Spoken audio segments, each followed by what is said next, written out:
sometimes when I'm hearing that introduction, I forget it's me. And also, I want to say thank you to the Board of Trustees and also to President Cook for the invitation to be here today, and to this graduating class of 23. Boy, if you can see what I see from here, what a great group of folks that are walking across the stage today.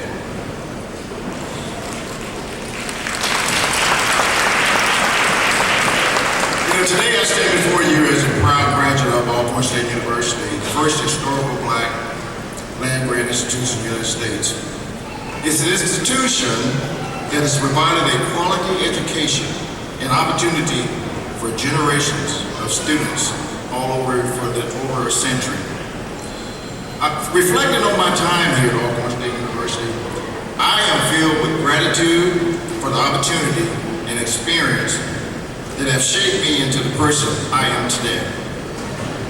You know, I remember the first time I set foot on this campus. My parents brought me here, and it was in 1979, and I was a 16-year-old. And they dropped me off at the dormitory and started to drive away, and I think I ran behind the car for the first mile until my dad saw me, and then that's the only time in his life that he drove over 50 miles an hour. Because he didn't want to take me back home. You know, from the late night studying, being in the library, and then going to those Braves games, what an experience. Alcorn prepared me well for everything that I've done in life. You know, growing up on a farm, I knew I wanted to work in agriculture. I saw my dad work really hard. My career at the Natural Resources Conservation Service has spanned for 43 years. Now, I heard you all yelling at these students. Now, somebody's supposed to be yelling at me that you really don't look that old. Come on, you gotta work with me. You know, I didn't expect when I started my career that I would one day be appointed by President Biden to lead this agency. It's an honor for me to be here before you, because again, this university prepared me for this day. But here are a few pieces of advice that have helped to get me where I am today. First, remember your roots. Each of us here, because of the actions and sacrifices of our families that are sitting here today, whether they were chosen or biological, remember where you came from. Never forget that. Remember to help you to get here. And when you're looking for inspiration, think about how much further you can carry their legacy. A few facts here. Only 40% of African American students who enter a four-year college graduate with a degree. Only 22% of African Americans have earned a college degree. You are going to change that. You always got to remember, you didn't accomplish this without standing on the shoulders or the praying knees of your ancestors. Secondly, always keep growing. Learning new things doesn't end when you graduate today. Just as my grandkids, you know, they help me with all this new technology and all this stuff. You know, I'm one of those, they call me a relic. One of those things, those Neanderthals, one of those things you need buried.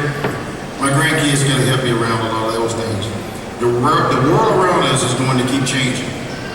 And it's important to learn all we can to keep up. It is not just the world around you that's going to change. You are going to change. If you have a strong passion or interest, follow that. Thirdly, don't lose sight of what is truly valuable in life. Graduating from college isn't just about making money. It's about making a life filled with purpose and blessings. Don't dream of making $1 million a year. Dream of being able to pay someone $1 million.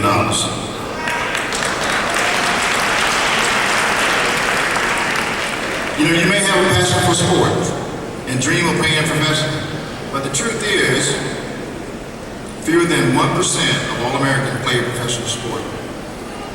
And only about 1 in 250 college students go pro, about 0.5%. You know, if you can dunk a basketball right now, let me tell you something. When you get about 50, you won't be able to do that anymore. But it doesn't mean you can't follow your passion. Maybe you can be the one that owns the gym or own that team that's playing that sport. And finally, bloom wherever you are. Life is going to take you in a lot of directions that you might not expect.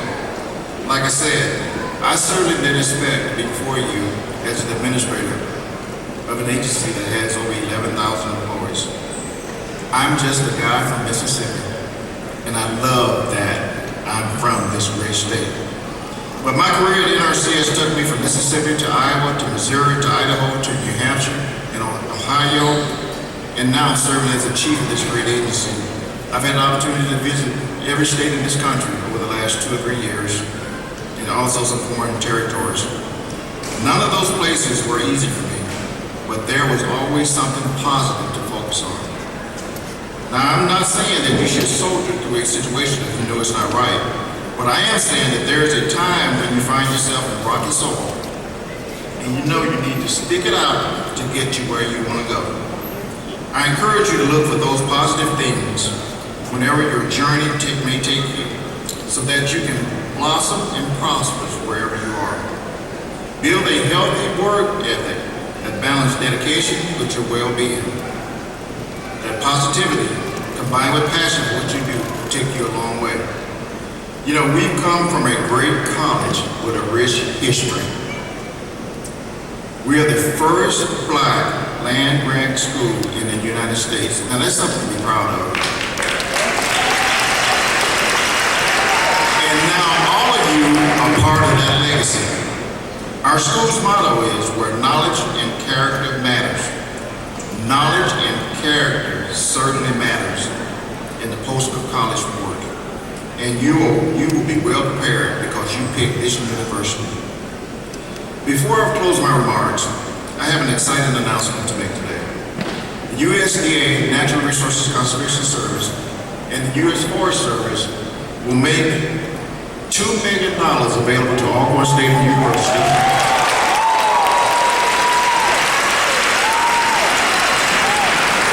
for a partnership agreement. And these funds will be used to grow new leaders and scholars in agriculture, conservation, and to assist with getting more conservation on the ground. USDA as a whole, including the Forest Service and NRCS, will advocate for all of our 1890s, especially Alcorn State University. So, I encourage you in your postgraduate life to dream big, work hard, make mistakes, be kind, and be confident that the generation that will follow in your footsteps will be supported and ready to join you in the changing world. Remember to aim for the moon, and if you miss, you will land among the stars.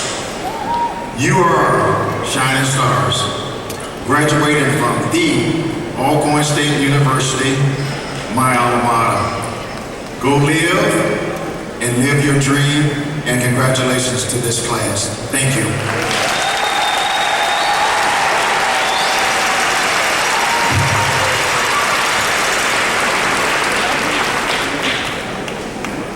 Thank you, Mr. Cosby, for that inspiring speech. Dr. Cook, Mr. Cosby, would you join me at the podium?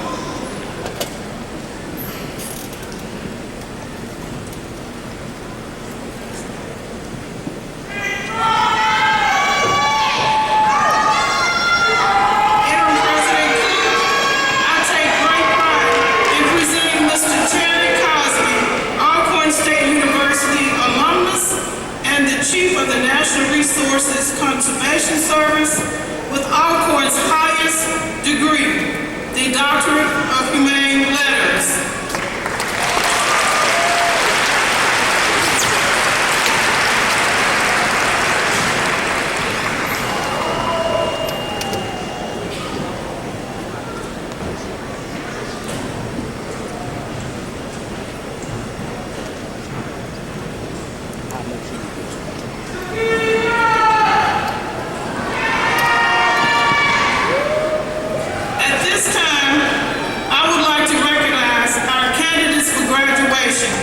have achieved academic honors, with the graduate scholars designated with highest distinction with a grade point average of 3.91,